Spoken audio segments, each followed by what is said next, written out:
All right. Well, I spent all day reading about hornflies, so I'd like to give a short lecture on hornflies while the information is all fresh in my mind. So I just have some Googled images of hornflies, Wikipedia page for hornflies, and a University of Florida Extension website on hornflies as references. So species name, Haematobia irritans, very, very irritating.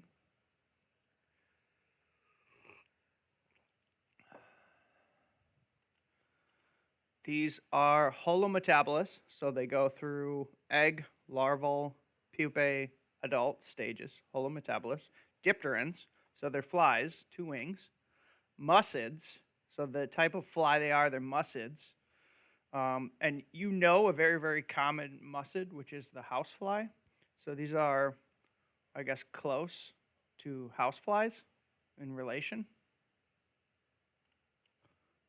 And the gist with hornflies is they're cattle pests, and they can get pretty bad. So if you look at this picture, whoa, not that lady. This picture, here are some hornflies on the back of a cow.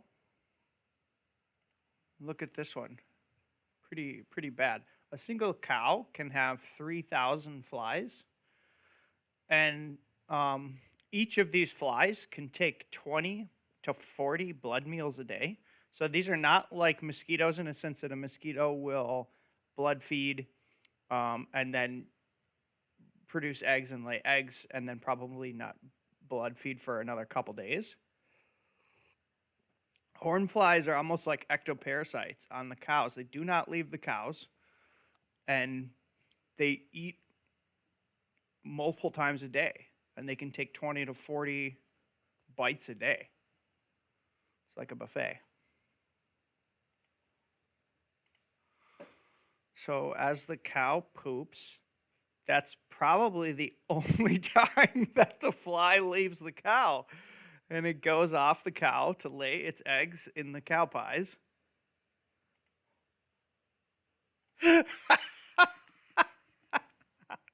So again, they're really like ectoparasites. They stay on the cow. There's like a swarm of hornflies, and they find a herd, and they stay on that herd for their whole life. And they will stay on a cow for their entire life.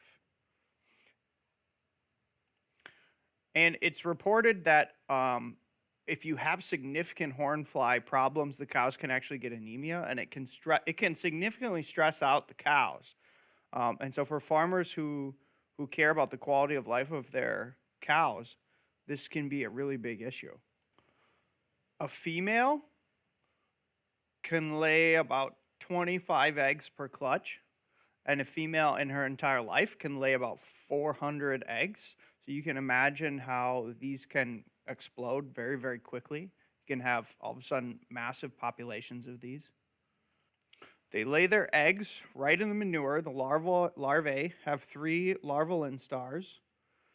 And the pupal form lasts for about a week, and you can get, in normal temperature conditions, you can get a full life cycle of the hornfly in about 14 to 18 days. So again, and 400 eggs per adult.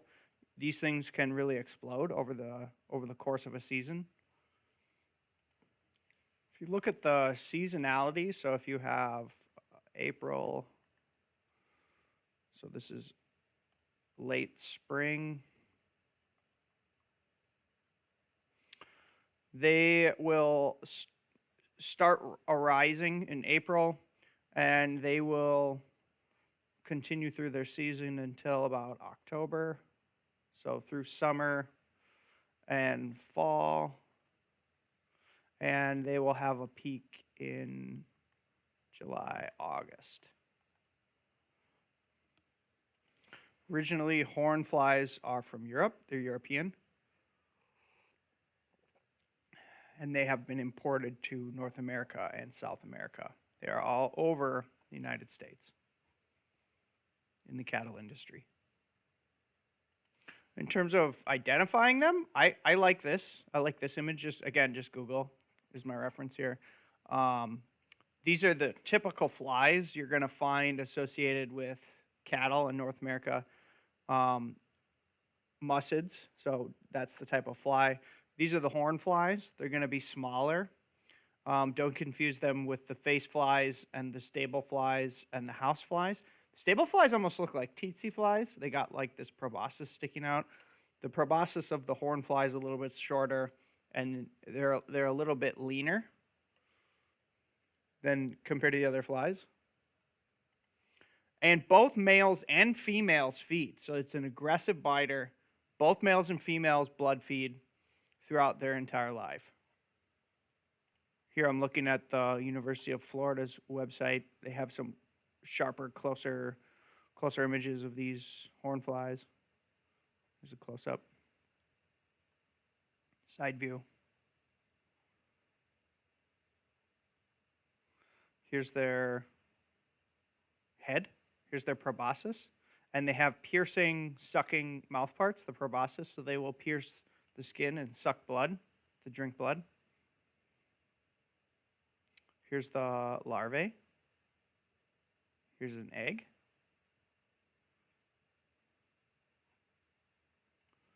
These are spherical plates of the larvae, so the insect larvae connect their trachea, which is their breathing tubes, to the outside world through spiracles. These are spherical plates of the larvae. Here's the pupal stage, the pupal shell.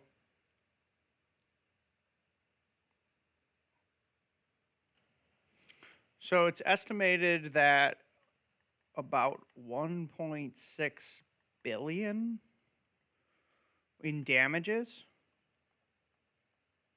in 2016 to the cattle industry. So this is a big pest. They're a big issue. The issues to the cows are blood loss, and then not only that, but this is a form of primary myiasis. So myiasis is typically, that means infestation with flies. And you can have primary and secondary myiasis.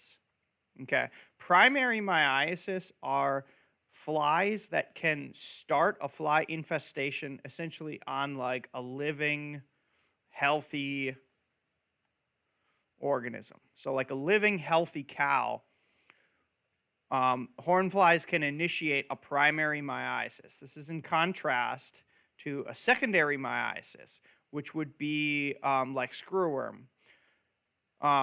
Secondary myiasis is essentially like an issue or a problem has been caused by primary myiasis. Okay, so horn flies can induce things like dermatitis and infections in the skin, and they can cause lesions in the skin when they're feeding so much, and those lesions have multiple negative effects on the cattle industry. One of those is its destruction of the leather, the cowhide, that is ruined by this primary hornfly myiasis, and it can also lead to downstream problems if there's a significant open lesion or a dermatitis problem that can attract secondary myiasis. So even worse flies can then come and they see that open wound as a source of food, and they oviposit their eggs into that.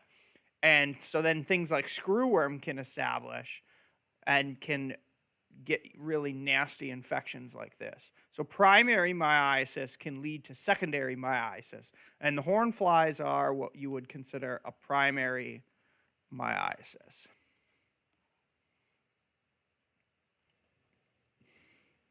So horn flies typically aren't considered to be vectors. They can transmit certain dermatitis nematodes, so some nematodes that can infest the skin of the cow. The horn flies can act as a vector for those nematodes, but traditionally they're not considered a vector, and we're typically not considering them as a pathogen transmitter. They're sort of a problem in and of themselves. So how do you control these things? Typically, horn flies and flies on cows is going to be common. So you have to essentially analyze the largeness of your problem. So if you have a cow, something like this, moo. If you have a cow, and if you're in Canada, typically Canada will look, and if there's about 25 horn flies per side, they think that they would like to treat at that point. In the U.S., depends on what state you're in. In the U.S., I have read some states are considering about 100 flies per side is the treatment level, or if in Nebraska, I think I read it as 200 flies per side. So it's essentially like you want to keep an eye on the cows, and you look at the population of the horn flies, and you try to keep an eye on it. And if it's small, maybe you don't worry about it, but if it starts to explode or get above this, you're going to want to start to do your treatment options.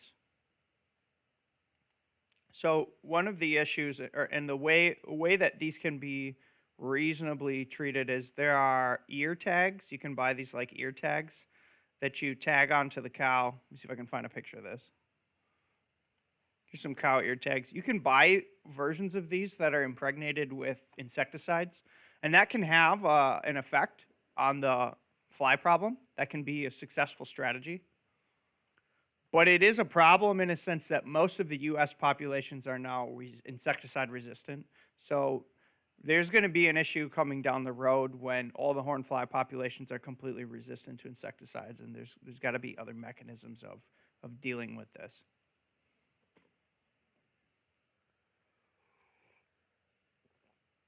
So some of the other ways you can deal with this is you can flatten the cow pies. So if you flatten all the cow pies, that will increase the temperature because they have a higher surface area in the sun, and that can kill the fly larvae. You can put tree swallow nests. So if you put out birdhouses, these swallows can eat, it's purported they can eat 2,000 horn flies a day. I don't know the density of swallows you can get in your pasture land, but it seems like this is somewhat effective, and it seems like it's an easy strategy to put out birdhouses. That can help. There are additionally, so in terms of natural predators, there are parasitic wasps, and sometimes if you have dung beetle populations, so if you're in pasture land where you have dung beetle populations, the dung beetles can be sort of a competitor for that resource, and through competitive inhibition, you can get lower horn fly problems. Additionally, there are some patents on anti-salivary vaccines. So the premise behind this, and this has been a proposed application for multiple medical entomology situations, including mosquitoes, including sand flies, and including horn flies. And the idea is every time a bug bites somebody, they typically have salivary glands, and they're spitting saliva into your body, okay? And the premise is, in that saliva, there's going to be a cohort of proteins, and I actually talk about some of these in the mouth parts lecture, so if you're interested in that, you can watch that in the medical entomology playlist. There's going to be a cohort of proteins, and in many cases, the things that they are spitting into you are anticoagulants, things that thin the blood, vasodilators, things that manipulate the muscles surrounding the arteries. You find these types of things in insect venoms and insect saliva, and these proteins can, in theory, induce immune responses. your body can make antibodies that recognize these things. So one thought, one application of this is with mosquitoes. If you are unlucky enough to get bit and injected with, say, a mosquito that has an infestation of a certain virus, and you get bolused with a virus, if you had perhaps been immunized against the salivary proteins, as soon as that bite happens, your body is immediately going to be starting an immune response. And so one idea is that perhaps if you could start an immune response early, very early, against the saliva, that might in turn help inhibit transmission of certain pathogens.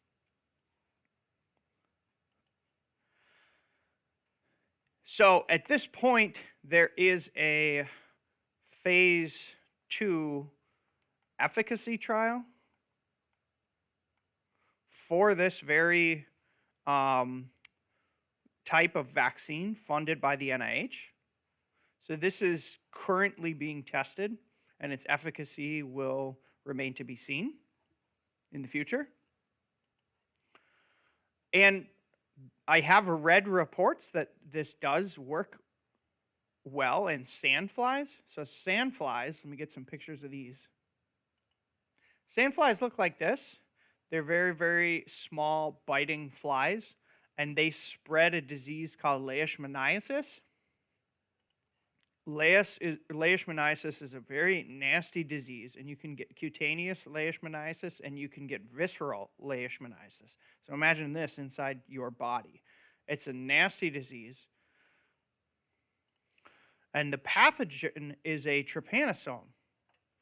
So if you remember from previous lectures, Trypanosoma cruzi was Chagas disease. Trypanosoma brucei was African sleeping sickness. Leishmania, causing leishmaniasis, is a trypanosome. And I bring this up in the context of these interesting salivary diseases because there are reports that this works decently well with sandflies and preventing leishmaniasis. And the difference is that in the system where a mosquito bites you and it's inserting like a virus or a pathogen into your bloodstream, that's a little bit different. Whereas sandflies, when they bite you, the Leishmania pathogen is essentially like inserted into your skin. So you can imagine that that's where the disease starts. It's not yet in the blood. And so there's essentially like if you could attack it, you could get it earlier on. And so it seems like the efficacy of this technique seems to work pretty well with sandflies. If you immunize people against sandfly salivary gland proteins, you can sort of like stimulate a quick immune response that might inhibit leishmaniasis transmission. But that's a little bit of a unique transmission cycle in terms of medical entomology, in terms of it's coming in like through the skin. Whereas a mosquito is directly injecting into your bloodstream, and so it might not work as well because it's immediately circulating around your entire body. Now, in the context of horn flies, the premise of the idea is a little bit different here. In the context of a horn fly, okay, when they're biting, they're not transmitting a disease, so you're not immunizing the cow against some disease that's transmitted by the horn fly. But the idea is you take salivary proteins from the horn fly that it's injecting, okay, and you express these through recombinant protein expression. You inject these into a cow. Well, that's a better cow. You inject these into a cow, and then actually the idea here, in theory, what could happen is you might inhibit. The idea is you might be able to inhibit feeding behavior of the horn fly. So it might be less capable of getting a quality blood meal, and that might downstream reduce the fecundity. This is a proposed application.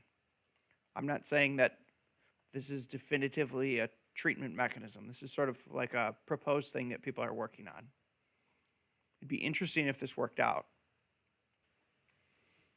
But one reason why I perhaps might be a little skeptical is that if the horn flies, if there's 3,000 horn flies per cow, and each of those is feeding 20 times a day, you would think that those salivary glands have been injected into that cow so many times, into so much high concentration, that you would think there might already be an immune response against these salivary proteins. I know from experience, like if you put your hand in a mosquito cage, you feed the mosquitoes, which is what I do. After a little while, it doesn't even itch anymore. I'm already immune against Aedes aegypti feeding. But the mosquitoes can still get a blood meal. So it's not clear to me that this would sort of inhibit feeding behavior or reduce fecundity, at least from my perspective. But it would be really interesting to test. And there's people working on this.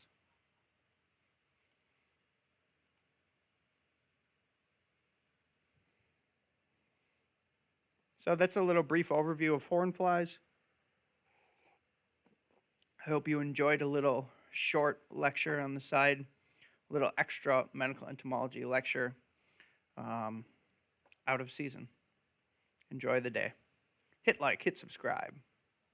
Goodbye.